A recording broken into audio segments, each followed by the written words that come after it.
Recentemente, outra indústria do ramo alimentício teve seu envolvimento com o nazismo vindo à tona por vontade própria. A Dr. Oetker, aquela de bolos, sobremesas e chás, encomendou no ano passado um estudo sobre sua história durante o regime nazista. O patriarca, Rudolf August Oetker, tinha as mãos sujas e era contra a investigação. Mas seu filho August decidiu que o trabalho deveria ser feito.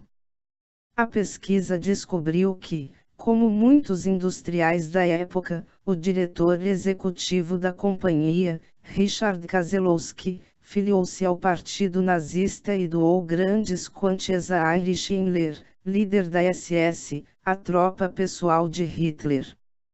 Rudolf August Oetker, seu enteado e sucessor, manteve a proximidade. Em 1941, chegou a se alistar como voluntário da Waffen-SS, responsável pela vigilância dos campos de concentração. Além disso, a empresa também usou mão de obra forçada.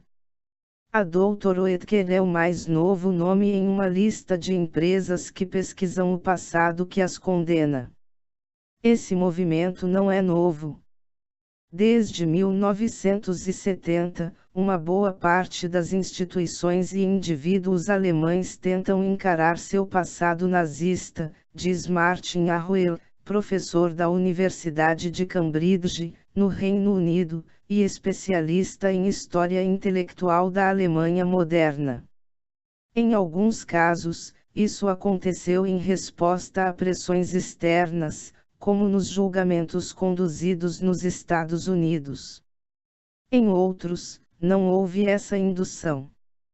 Para ele, essas empresas sentiram necessidade de encarar a própria colaboração para não serem vistas como silenciosas ou complacentes.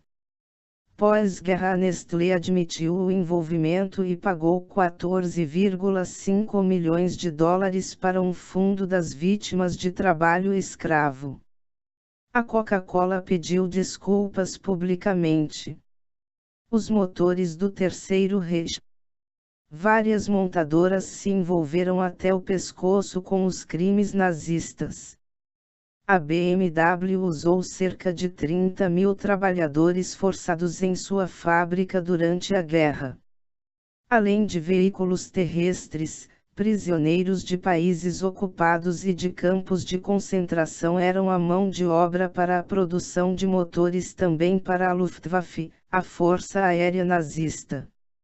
A Daimler-Benz, dona da Mercedes-Benz, também fez caminhões e motores de avião. Por volta de 1941, toda a produção dela era voltada para fins militares.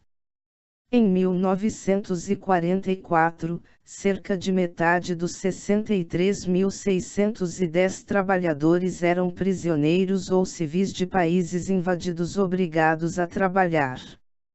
Como vimos no começo da reportagem, não foram só montadoras alemãs que negociaram com os nazistas. James D. Money caiu nas graças de Hitler, mas quem decidiu toda a operação da General Motors com o governo nazista foi o presidente da empresa, Alfred P. Sloan. A guerra foi um grande negócio para a GM. Mas, diferentemente da maioria dos colaboradores de Hitler, que tinham no lucro sua maior se não única motivação, o presidente da GM tinha razões políticas. Sloan desprezava o emergente estilo de vida americano trabalhado pelo presidente Franklin Roosevelt. Ele admirava a força, determinação irreprimível e a magnitude da visão de Hitler, afirma Edwin Black. Figura central da racista American Liberty League, Sloan cooperou em todos os aspectos com os nazistas, dando dinheiro para atividades do partido e demitindo todos seus funcionários judeus. Das fábricas da Opel saíram motores de avião para a Luftwaffe, detonadores de minas terrestres e torpedos. O volume de vendas para o exército era 40% maior que para civis. Em 1937, quase 17% dos caminhões produzidos pela Opel eram comercializados diretamente com os militares nazistas. No ano seguinte, o número saltou para 29%. Hitler via na indústria automobilística um parceiro-chave. Ao estimular a criação de um carro do povo, ou Volkswagen, em alemão, ele ganhou uma arma política formidável, e um símbolo do boom econômico do governo, o Fusca.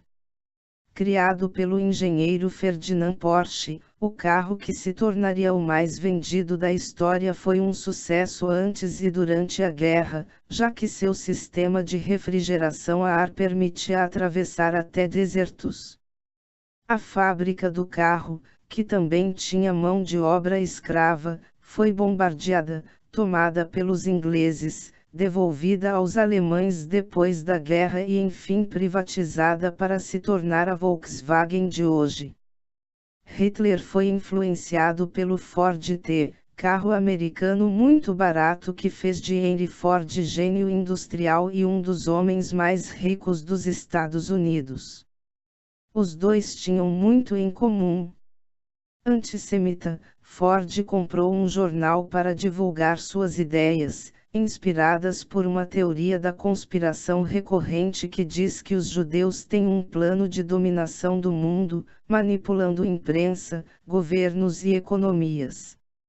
Os textos viraram um livro, O Judeu Internacional, traduzido em várias línguas.